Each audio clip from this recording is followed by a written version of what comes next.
Greetings, Dirty List aficionados, and today we're taking a look at something pretty topical. So before we get started, at the time of this recording, we're dealing with the outbreak of the coronavirus. Yes, I said it. I will not be silenced. Everybody out there, stay safe, stick together, and follow all the guidelines. We're all trying to get through this the best we can, and just know that our hearts are with you, and yes, prayers. Again, I will not be silenced. Hopefully, at the very least, we can entertain you during this tense and very stressful time, and for some, a truly devastating time. Today, we're looking at times when superheroes and the universes they inhabit have had to deal with their own pandemics. We're going to be looking at ones because of how bad they did get or because of the potential. I'm Sasha, and these are the top 10 pandemics to hit the superhero world. Let's get started. Number 10. Contagion. Contagion is a Marvel miniseries event that began in October of 2019.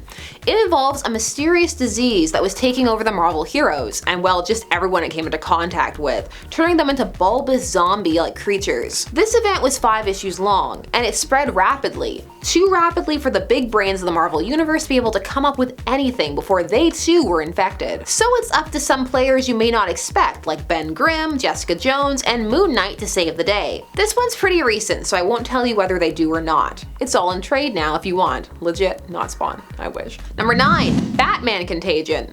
Let's move on to another story called Contagion, this one from 1996, and it has a bit more going on than the other Contagion. How so? Well, this story is an ode to the Mask of Red Death, a classic tale by Edgar Allan Poe, in which in an attempt to avoid the Black Death, aka the Plague, some rich aristocrats gather in a secluded mansion to party and revel in their distance from disease in the form of a masquerade ball. All is going well when suddenly, mid-party, an uninvited guest arrives, wearing what looks to be the mask of a corpse, and slowly he walks from room to room until he ends up in the final room, which is done up all in black. There he is confronted by Prospero, the host, who realizes that this guest is none other than the disease itself. It's a really chilling story that holds up.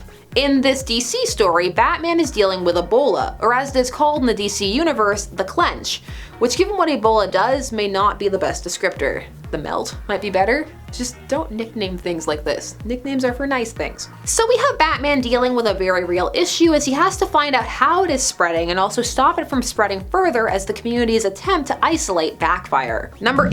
The AMAZO virus. The AMAZO virus debuted in 2014 and was created by Lex Luthor. The virus is somehow based on the principles of Dr. Ivo's AMAZO android, hence the name. That android could mimic metahuman abilities through the use of an enzyme. Lex was trying to do the opposite, get rid of meta abilities and, Superman. But not only did it not work on Superman, but there was a breach, and it began to affect normal non-powered humans, and here's how it did that.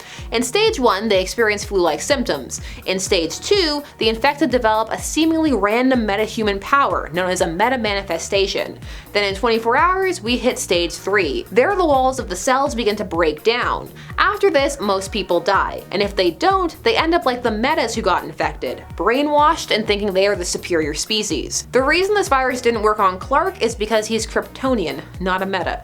Get it together, Lex. This was one of DC's big storylines at the time. Number 7. The REAVER virus. This virus runs rampant in an alternate Marvel timeline. Cable keeps an eye on it to make sure that the main verse doesn't head that way. The REAVER virus is a computer program gone mad, known as coded hate. It was a cyber-organic virus that causes the infected to hunt down mutants and kill them, and also to remove anyone who tried to stop them. The heroes did try to stop this, but they died because they wouldn't kill the hosts, which was apparently, seemingly, the only option. The concept of this one is pretty far-fetched. A harder sell than android enzyme, is it? I don't know. Mad scientists got skills, I guess. Number 6. The O.M.A.C virus. The O.M.A.C virus was designed to ensure the creation of O.M.A.Cs. O.M.A.Cs are cyborgs who were originally full humans who have had their bodies taken over by this virus, which was secretly distributed in vaccines as part of Maxwell Lord's plan to rid the world of superpowered individuals. But after his death at the hands of Wonder Woman, they were taken over by Brother Eye, an AI satellite that could then also beam the virus onto unsuspecting hosts. This too was a big DC event. It will be part of what led to Infinite Crisis and 52,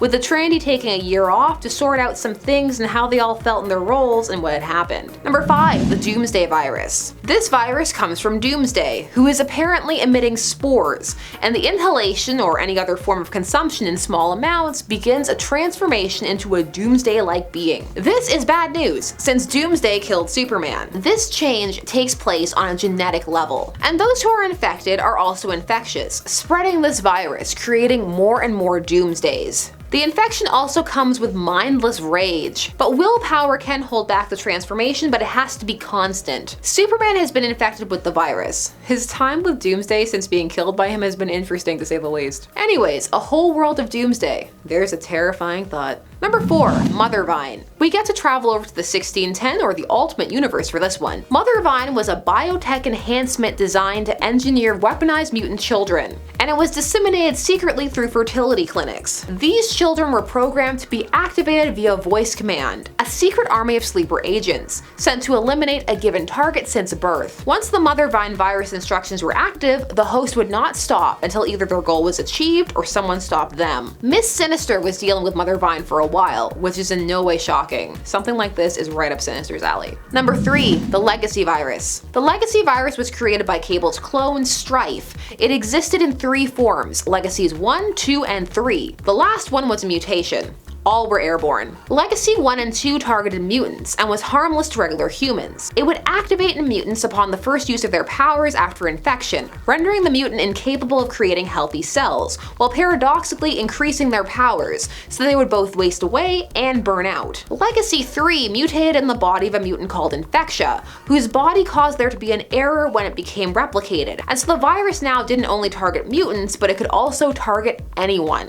And it did. The Legacy virus was based on what Apocalypse had in mind, but had never actually bothered creating. Number 2, DCEASED. This zombie-like virus was the result of the anti-life equation mutating inside Cyborg's body, creating a disease that spread through screens, specifically phones, TVs, and the internet. Get off the internet, kids. It spread rapidly and caused the carriers to become uncontrollable, seeking to kill and infect. But they're not zombies. There's a whole panel that gets real indignant about that. This disease would take out key players, and also some who could spread it with devastating rapidity, like Superman and the Flash. This was a 6-issue event that had more variant covers than you'll ever need, and now has a spin-off titled The Unkillables to fill in the gaps about what some characters were doing, the ones you didn't see while all of this was going on. And finally, in at number 1, we have the Hunger virus. This is the virus that created the Marvel Zombies, a series so popular that it spawned 15 sequels and spin-offs. This was a massive event. People could not get enough. They loved seeing their favorite heroes turning into zombies and then seeing the dark twisted things they did. Things like Peter eating MJ and Aunt May, all while crying about it. Hank Pym knocking out Black Panther and keeping him in his basement to slowly eat him. A group of zombies going off to eat Galactus and succeeding and becoming cosmic zombies. Ash from The Evil Dead showing up. This series was a ride. And it was unique for some in that these zombies retained their faculties and could make decisions, so knew the difference between right and wrong and could fight the hunger if they so chose. It is the big zombie event that all other zombie events wish they were. So check it out if that sounds up your alley. Thanks so much for watching Top 10 Nerd. I'm Sasha, and please don't forget to like, share, comment, and subscribe and hit the bell notifications so that you never miss a vid. We'll see you again soon. Bye-bye. Hank Pym knocking out Black Panther and keeping in his basement to slowly eat him. No! Damn you, phone. Okay, you scroll back up. Okay.